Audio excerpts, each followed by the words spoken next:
কাছে ইনসাফ চেয়েছিলাম, দলের সিদ্ধান্ত নিয়েছে।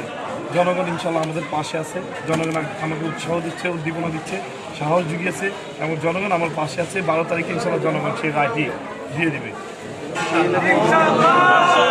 আপনি যদি নির্বাচিত হতে পারেন তাহলে কী ধরনের দেখুন, আমরা এই এলাকাটা একটু জনবহুল এলাকা, এখানে ভোগান্তির শেষ নেই।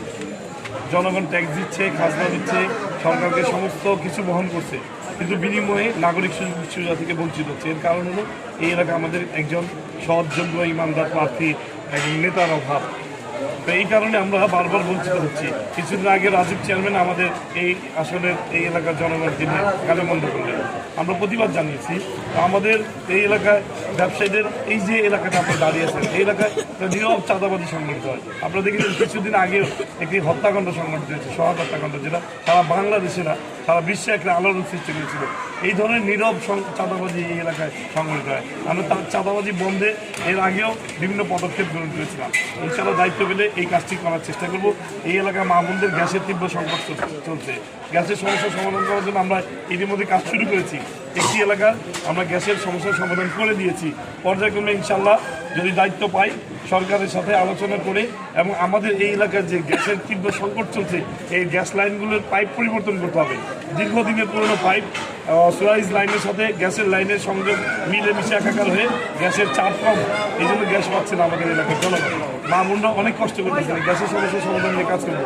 এই এলাকায় আপনার যানজটের তীব্র সংকট, সারা বাংলাদেশ থেকে ব্যবসায়ীরা এসে এই এলাকায় ব্যবসা পরিচালনা করে থাকেন।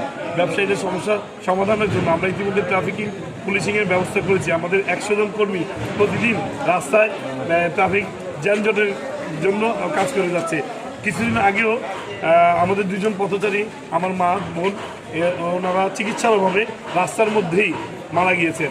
আমাদের তখন থেকে মনে হলো যে মা বোনদের জন্য এবং চিকিৎসা প্রাপ্ত রোগীদের জন্য, স্কুল কলেজে ছাত্রছাত্রীদের জন্য মা বোনদের ঘন্টার পর ঘন্টা রাস্তায় জ্যামে বসে থাকতে হয়। এই সমস্যার সমাধানের জন্য আমরা এই ট্রাফিকিং পুলিশের ব্যবস্থা করেছি। আমরা দীর্ঘ 6 মাস যাবত চালিয়ে যাচ্ছি। অনেকটাই আমাদের ট্রাফিকিং সমস্যা সমাধান হচ্ছে। পর্যায়ক্রমে বিভিন্ন সমিতির সাথে আলোচনা করে যদি এই ব্যবস্থাটা করা হয়, তবে এই সমস্যা থেকে সমাধান হবে। জলাবদ্ধতা আরেকটি সমস্যা আমাদের। বৃষ্টি হলেই এই এলাকাগুলি পানির নিচে তলিয়ে যায়। আমি এই ব্যাপারে কাজ করেছি। ইনশাল্লাহ আগামী বৃষ্টির মৌসুমে আমরা 50% এই এলাকার জলাবদ্ধতার সমস্যার সমাধান করেছি। এটা একটা ঘটনা আছে। আপনার কিছুদিন আগে বৃষ্টি হয়েছিল, হাঁটু পরিমাণ পানি হয়েছিল, বিদ্যুৎ স্পষ্ট হয়ে 2 জন লোক সেখানে মারা গিয়েছে। তখন থেকে আমরা দায়িত্ব নিয়ে সিটি কর্পোরেশনের সাথে আলোচনা করে আমরা সিদ্ধান্ত নিয়েছি যে এই এলাকার মেনহোলগুলি পরিষ্কার করবো। আমরা সাগার মেশিন এনে